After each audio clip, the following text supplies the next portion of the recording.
Welcome back to the Hurley Pro. We've got the fourth round underway. Heat 3 hitting the lineup. Gudauskas, the wild card, up against Joel Parkinson, who's shown a real return to form here, and Stuart Kennedy, who disposed of Mick Fanning earlier on today in the third round. He's silky, but you know, when he starts flaring up with the magic board, which it looks like he has right now, look out. So there's that flare we've been witnessing in this event. Unfortunately for Joel, that wave cut short, but looks like he's still switched on, Ronnie. 4.57 for Joel on his first wave. Stu Kennedy had this one. And Stewie Kennedy, you know, I know that's a bobble right there, but he's also been on fire. But you know what's cool about Stuart? I feel like he really hasn't quite totally 100% clicked yet in a heat. You know, Stuart's the kind of guy that could hook into a couple of nines. He's got so much talent, and then there's no arguing how amazing Tanner's surfing right now. He has been on fire in his backhand. And, you know, he's got that local knowledge, Ronnie, where he knows how to look for that inside line, those clean walls. Looks like he's got the early advantage.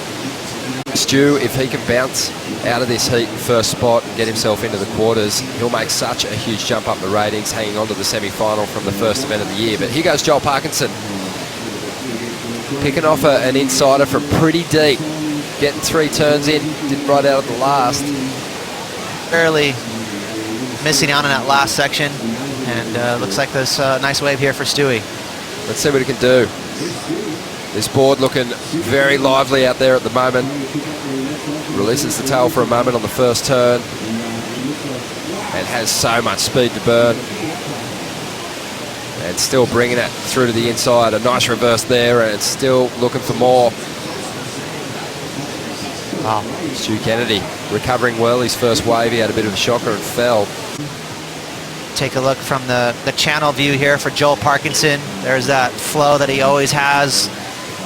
Kind of leaned on the rail there a little harder, and he ended up sacrificing just enough ground. So just a small mistake for Joel. Had he you know, gone a little lighter on that second move, he couldn't have finished it. So that's going to be a throwaway for Joel, and there's that electricity. Tons of zip, projecting down the line to kind of almost knifing Joel right here. It goes right over Joel's back. But watch this little reverse right here. Seamless. Look at that. He didn't even think about catching an edge. Actually was able to finish this wave off with one more little zap in the whitewash. So 16.5 minutes to go. Joel Parkinson, he had a 5.6 on his last wave. He's taken another one here. He does so well with those transition moves to add more points. Throws a lot of water. Hasn't really been able to commit to any single maneuver just yet. But started to light things up towards the end of that wave, but again, doesn't get the finish. Not really his style of surfing. You know, that's the kind of surfing that we used to see the late, great Andy Irons really be comfortable in, climbing and attacking. Joel loves that open face. The race here, you see he's floating and projecting, trying to chase that wall.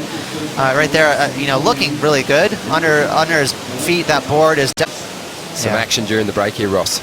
No doubt. They definitely want to get this win here. As we see Stuart Kennedy blunder there. You saw that inside rail catch as he was trying to stay light-footed and get down the line. Pretty rare mistake you see from a professional surfer, but Stewie just not really concentrating there. He had his eyes down the line. Behind him, Tanner Gudauskas trying to get a backup score. Here goes Tanner looking left. Drives up into this first section. A wild reverse there. Really explosive. We saw Josh Kerr score pretty well with that similar move on a right earlier on. So he's on his way to a good number here. He's been so aggressive throughout the earlier rounds.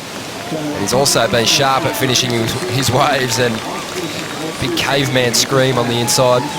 Out the back, they usually eat it up, Ron. Well, this crowd's also gassed, and he wants them to invest in his performance here. So he is willing them to get right behind him and cheer him on to a quarterfinal finish. It's sort of been the maneuver of the day, hasn't it?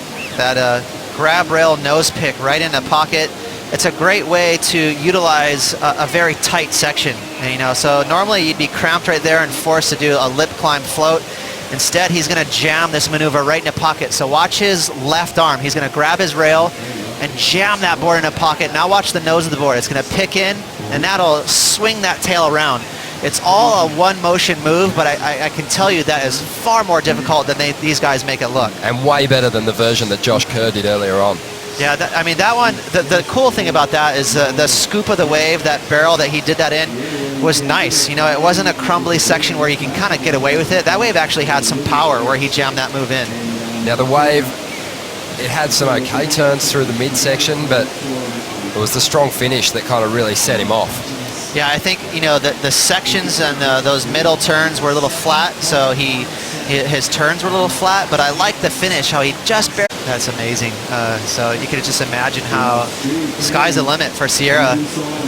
Here we go, just over 8 minutes to go. Stu Kennedy might be his best shot at a big number. This wave's starting to slow down, and that'll suit this lightning fast natural footer from Lennox Head. Just banging away, wants to do something solid to really impress the judges there, and not bad. He kind of mixed things up. You know, he only has a 6.5 in my opinion. This is gonna, you know, definitely eclipse that number. Again, Stewie doing well at keeping the board speed up, and that's one of the things that this board's great at, is it's never lacking speed. Well, back to live action now, and Tanner Gudauskas, he is continuing to attack these left-handers with everything he's got. He doesn't make that turn, but willing to take some risks. Crazy heats, all event, really fun mix-ups with contrasts. And here we go. Tanner up once again. And again, he's got a pretty explosive backhand turn to start things off. He's been super consistent in getting solid numbers and just staying on his feet. He's been really solid. He hasn't made too many mistakes. He hasn't fallen off or been tripped up by any of these lumps. And he did not have priority. Joel Parkinson had priority, and he let this wave go. Probably looking at the line saying, no, this has too much chop in it. And so Tanner had a great chance of bettering that 7.1. And I think it's really going to hang on this last turn right here. Got upside down, and that's one thing that's really been helping him all day. Well, he hadn't been past the third round of a CT event, Tanner Gudauskas, and he did spend some time on the championship tour.